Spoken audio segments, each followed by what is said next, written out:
हे cuties, आप लोगों की खूब सारी रिक्वेस्ट के बाद मैं अपने स्कूल प्रोजेक्ट्स की वीडियो लेके आ गई हूँ। पहले तो मैंने सोचा था कि मैं अपने प्रोजेक्ट्स की वीडियो नहीं बनाऊंगी क्योंकि इस बार मुझे सिर्फ कुछ ही प्रोजेक्ट्स मिले और वो भी सारे चार्ट पेपर्स पे बनाने के लिए। एंड आई थॉट किसी को क्या ही मजा आएगा ऐसे प्रोजेक्ट में, बट बहुत सारे स्टूडेंट्स को इसी टाइप के प्रोजेक्ट्स मिलते हैं, तो क्या पता मेरी इस वीडियो से आप लोगों की थोड़ी हेल्प हो जाए। क्या आप लोगों के समर वेकेशन खत्म हो गए?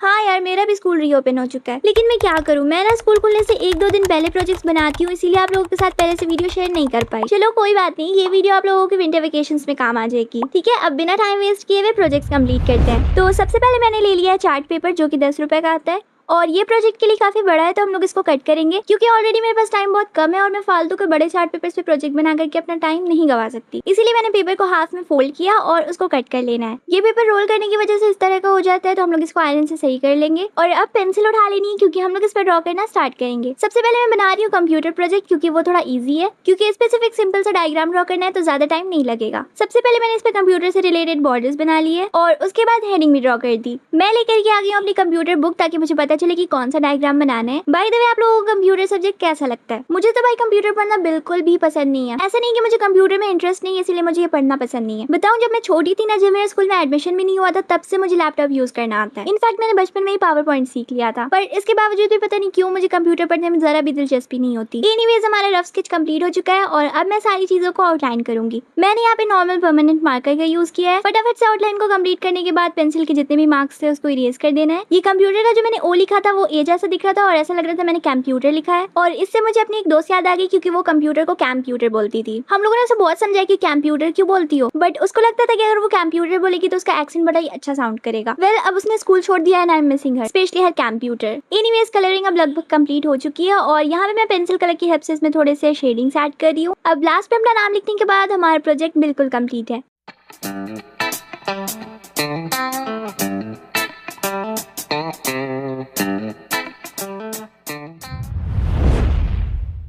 This is my second project and it is of Hindi.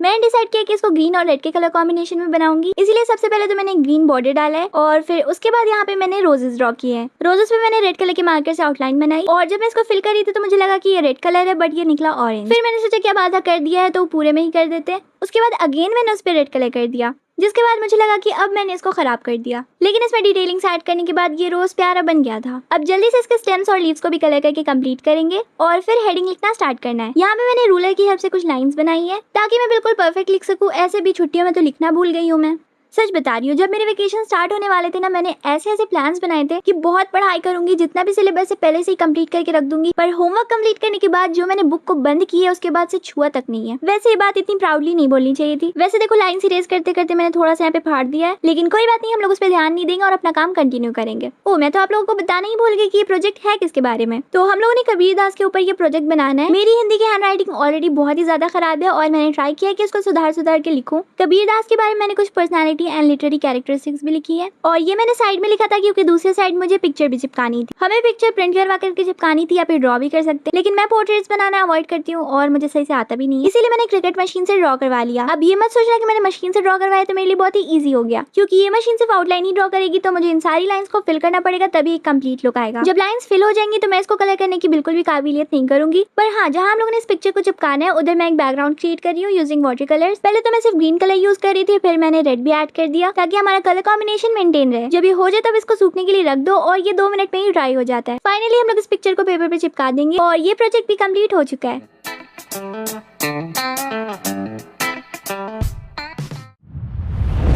चलो अब बढ़ते हैं हमारे नेक्स्ट प्रोजेक्ट की तरफ और ये बायो का प्रोजेक्ट है। और बायो में हम लोगों को 2 प्रोजेक्ट्स मिले थे और पता है मुझे एक इंग्लिश का भी प्रोजेक्ट मिला था जो कि मैंने नहीं बनाया क्योंकि ऑब्वियसली मेरे पास टाइम बिल्कुल भी नहीं था। मैंने सोचा था कि मैं बना दूंगी, अगर स्कूल खुल भी जाएगा तो क्या हो जाएगा, लेकिन फिर मेरा मन नहीं किया और मैंने नहीं बनाया। तो बायो का पहला प्रोजेक्ट मैंने बनाना स्टार्ट कर दिया। इसमें हम लोगों ने कुछ बायोलॉजिस्ट के फोटो चिपकाने हैं जिन्होंने नोबेल प्राइज जीता है। सबसे पहले मैंने ब्राउन मार्कर से एक सिंपल सा बॉर्डर बनाया है। अभी 2 साइड्स पे और भी डिजाइन बनाने हैं, पर उससे पहले हम लोग हेडिंग लिखेंगे। हेडिंग के लिए मैंने पेंसिल से लिखा Nobel prize winners in biology और फिर उसको एक ब्रश पेन की हेल्प से बोल्ड कर दिया। जैसा कि मैंने कहा कि अभी 2 साइड हम लोगों ने और भी डिजाइन बनानी है बॉर्डर की, तो बस मैंने डीएनए के साथ साथ फ्लावर्स ड्रॉ किए हैं। देखो है तो मेरे पास टाइम बिल्कुल भी नहीं, पर फिर भी मेरा प्रोजेक्ट अच्छा दिखना चाहिए, इसीलिए मैं टाइम पे बिल्कुल भी फोकस नहीं करूंगी और प्रोजेक्ट कंटिन्यू करूंगी। जरा सोचो, इतनी मेहनत मैं 50 मार्क्स के एग्जाम के लिए नहीं करती हूँ जितनी मेहनत इस 10-15 मार्क्स के प्रोजेक्ट के लिए कर रही हूँ। तो ये जो बॉर्डर्स मैंने बनाए थे उसको मैंने आउटलाइन कर दिया और कलर भी कर दिया, क्योंकि ड्रॉ करने का काम सिर्फ इतना ही था। बीच में जो ब्लैंक स्पेस है उस पर हम लोग वाटर कलर बैकग्राउंड क्रिएट करेंगे, पर क्योंकि मेरा ब्राउन वाटर कलर खत्म हो चुका था इसीलिए मैं इसकी जगह एक्रेलिक पेंट का यूज करूंगी। बिल्कुल थोड़े से पानी में एक्रेलिक कलर मिक्स करना है और इसको अप्लाई करना स्टार्ट कर देना है।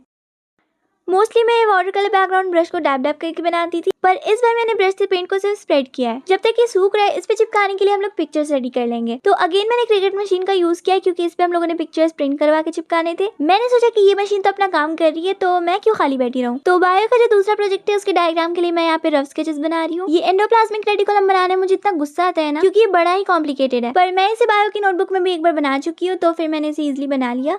जो पिक्चर्स मैंने ड्रॉ होने के लिए रखी थी वो ड्रॉ हो चुकी है और ये कुछ इस तरह के लग रहे हैं। वैसे इनमें ब्लैक कलर फिल करना भी बाकी है। फटाफट से मैंने सारी ड्राइंग्स में फिल करना स्टार्ट कर दिया। इसमें कुछ लाइंस इतनी थिन थी कि मुझे लग रहा था फिल करते करते कहीं पूरी फोटो ही खराब ना हो जाए। एनीवेज जब ये कंप्लीट हो गई तो मैंने इसको कट करके साइड में रख दिया। सारे बायोलॉजिस्ट के बारे में हम लोगों ने कुछ ना कुछ लिखना था, तो बस मैंने यहाँ पे एक पेपर का पीस कट किया और उसमें 1-2 लाइन्स लिख दी। अब जितने भी पिक्चर्स है और जो लाइन्स हम लोगों ने लिखी उसको 1 बाय 1 चार्ट पेपर पे चिपका देना है और मैंने सबको रैंडमली स्टिक किया है और बस हमारा ये प्रोजेक्ट कंप्लीट है।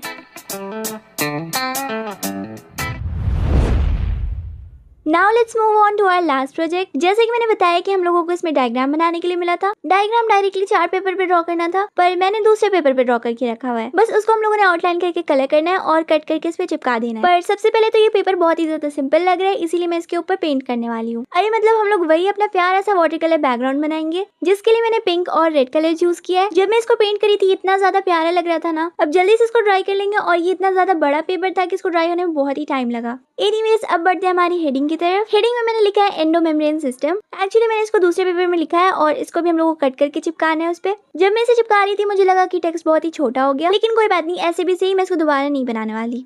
याद है थोड़ी देर पहले हम लोगों ने डायग्राम ड्रॉ किया था, उस डायग्राम को हम लोग फटाफट से आउटलाइन कर लेंगे। और ये रफ स्केच जो मैंने बनाई थी वो कुछ ज्यादा ही रफ बना दी थी, इसीलिए थोड़ा टाइम लग गया आउटलाइन करने में, but it's done now and I am so excited to colour it. मैंने अल्कोहल मार्कर्स का यूज करके इसको कलर किया है और फिर एंड में पेंसिल कलर से इस पे शेडिंग्स भी डाल दी। देखो एंडोप्लाज्मिक रेटिकुलम क्या मस्त लग रहा है। ओ मैं खुद से क्यों तारीफ कर रही हूँ अपनी। चलो चलो आगे का प्रोसेस देखते हैं। ये जो हम लोगों ने डायग्राम बनाया है उसको कट कर लेना है और जरूरी नहीं बिल्कुल फिनिशिंग से कट करो, आप लोग इसमें एजेस छोड़ सकते हो। सारे डायग्राम्स को कट करने के बाद अब बारी आती है इसे पेपर पे चिपकाने की। फेविकॉल का यूज करके मैंने सारे कटआउट्स को इधर उधर चिपकाया है, क्योंकि अभी इस पे हम लोगों ने लेबलिंग करनी है और इसके फंक्शंस भी लिखने हैं। इसीलिए इन डायग्राम्स के बीच में थोड़ी स्पेस रहनी चाहिए जिससे कि हम लोग इसमें बाकी चीज लिख सके। अभी तो ये देखने में थोड़ा खाली खाली लग रहा है, लेकिन कोई बात नहीं, थोड़ा सा रुक जाओ। मैंने ब्लैक पेपर स्ट्रिप्स कट की थी और उस पे मैंने व्हाइट पेन से सारे पार्ट्स के नेम लिखे हैं। इन स्ट्रिप्स को चिपकाने के बाद लाइंस ड्रॉ करके डायग्राम के पार्ट से कनेक्ट करेंगे। बस यही प्रोसेस रिपीट करके मैंने 5 डायग्राम्स को कंप्लीट कर लिया, पर अभी तो मुझे इसके फंक्शंस लिखने बाकी है। देखो अगर मैं छोटे पेपर पे बनाती तो मैं फंक्शंस नहीं लिखती, पर मैंने इतना बड़ा चार्ट पेपर चूज कर ही लिया है और होमवर्क में भी मेंशन है कि फंक्शंस लिखने हैं, इसीलिए कोई बात नहीं, इतनी मेहनत की है तो थोड़ी और ही सही। जितने भी डायग्राम्स मैंने ड्रॉ किए थे उसको लेबल कर लिया, पर ये तो लिखा ही नहीं कि वो डायग्राम है किस चीज का। फिर यहाँ पे मैंने बोल्ड लेटर्स में सबके नेम्स लिखे और उसे आउटलाइन करके कट कर लिया। एंड जो मैंने पेपर्स कट किए थे ना उस पे मैंने फंक्शंस भी लिख दिए। पहले मैंने वो फंक्शन वाला पेपर स्टिक किया है और उसके ऊपर नाम चिपका दिया। वैसे इस प्रोजेक्ट का मुझे कोई भी आइडिया नहीं आ रहा था कि मैं कैसे डायग्राम ड्रॉ करूंगी, ये वो फलाना ढिमकाना, पर इसका फाइनल लुक काफी क्यूट आया है। Let me know in the comments आप लोगों को सबसे प्यारा प्रोजेक्ट कौन सा लगा और इस वीडियो को लाइक किए बिना मत जाना।